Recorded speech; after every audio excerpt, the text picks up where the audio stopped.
Have you ever walked through a place where time feels folded, where the footsteps echo louder than the voices, where the air itself seems steeped in gold and incense?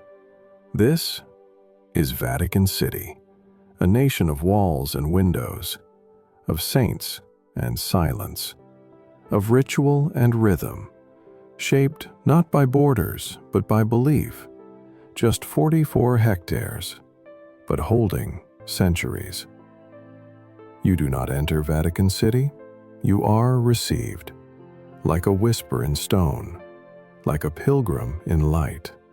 We begin at the edge, Piazza San Pietro, St. Peter's Square. But it isn't square, it is open, wide arms of colonnades stretching to embrace the world. At dawn, the square is nearly empty. Only pigeons, prayer, and the sound of sweeping. The sun rises behind the dome, and the marble glows.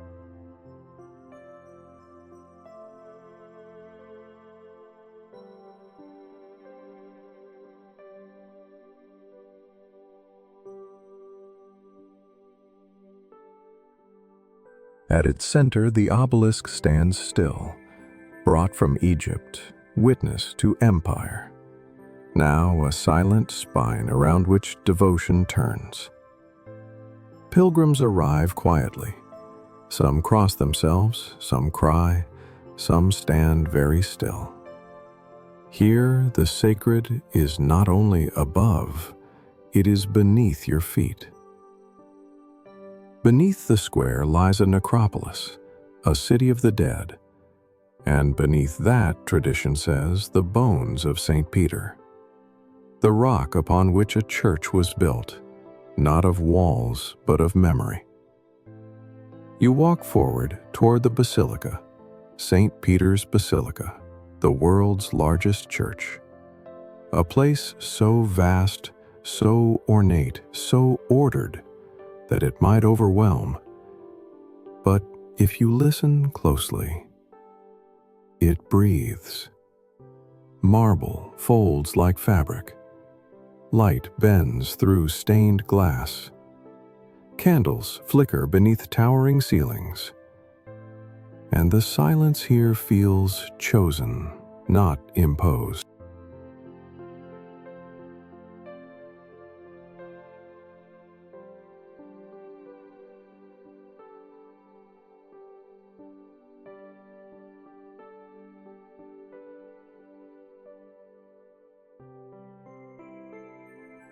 You walk past Bernini's canopy, bronze rising like forest toward the dome. It hovers above the high altar, above the bones of Peter, above centuries of prayer. Michelangelo's Pietà rests quietly near the entrance, not displayed, cradled. Mary holds Christ not as a statue, but as a mother, and the stone seems soft enough to bruise. Above, the dome rises, vast, deliberate, weightless. Step beneath it, and you feel your own breath change. It is not the art that stuns, it is the way it holds silence. Everywhere in Vatican City, silence is not emptiness, it is intention, and it wraps itself around every corridor, every statue, every step.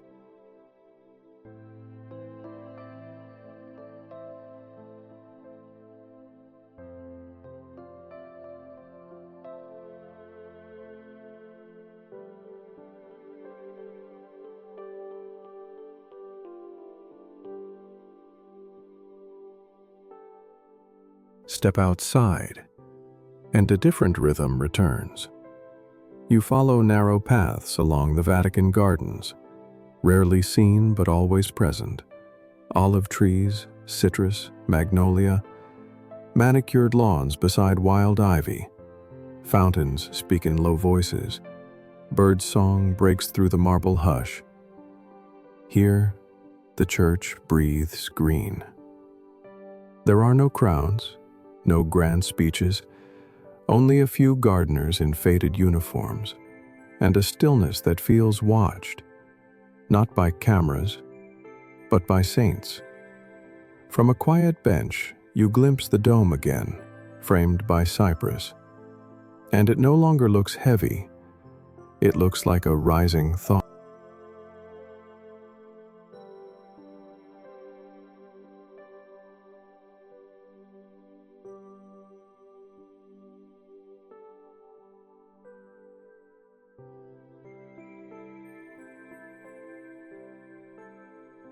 Then, the museums.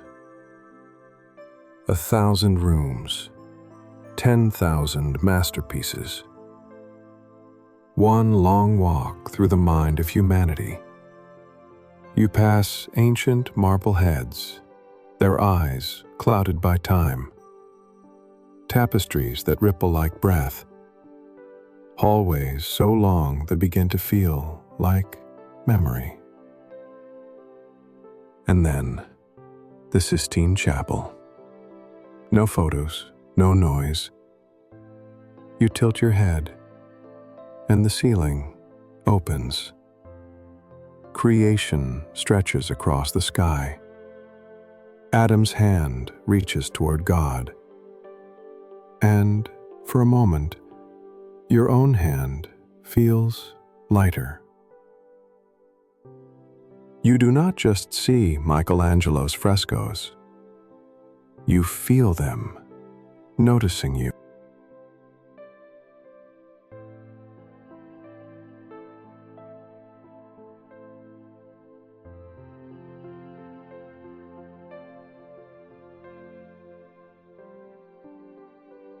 And yet, even here, amid divine ceilings and golden walls, the deepest power is not the art. It is the breath between footsteps, the hush after a door closes, the stranger kneeling in the corner, the candle that still burns. In Vatican City, the sacred does not shout. It remains. Outside the chapel, the crowds return. You walk the long corridors back through the museum, out through the gates, back to the square. But something in you has changed. The noise of Rome waits beyond the colonnades. Buses, scooters, espresso machines. But inside this walled city, this smallest of nations, time bends differently. Because Vatican City is not simply a place. It is a pause.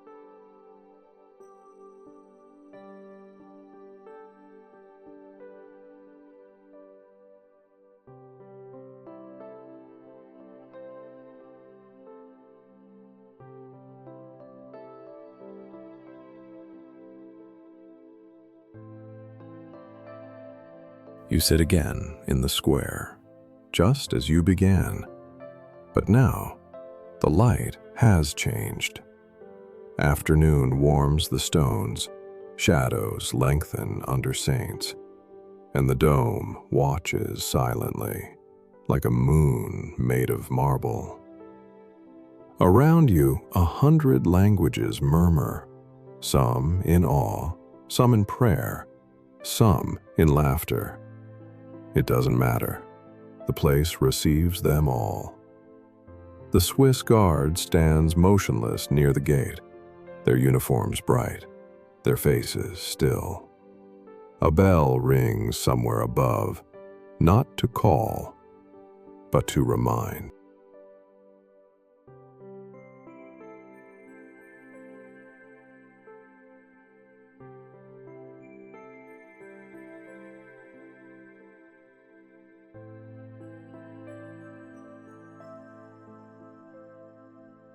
You think of all that lies beneath these stones. Martyrs, popes, artists, gardeners, people who believed, people who doubted, people who waited. And somehow, The weight of that history does not press down, it lifts. Because here, history is not a burden. It is a breath that continues, in incense, in footsteps, in stone. And when you finally rise to leave, it is not escape, it is return. To the world, yes, but also to yourself, carrying a silence that is no longer empty, but full.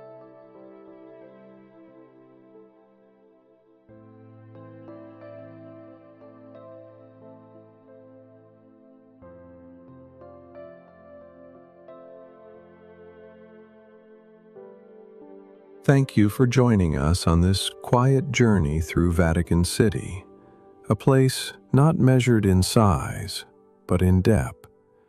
If this story offered you stillness, even briefly, consider subscribing to A Narrated Discovery. Until next time, move softly and let silence speak.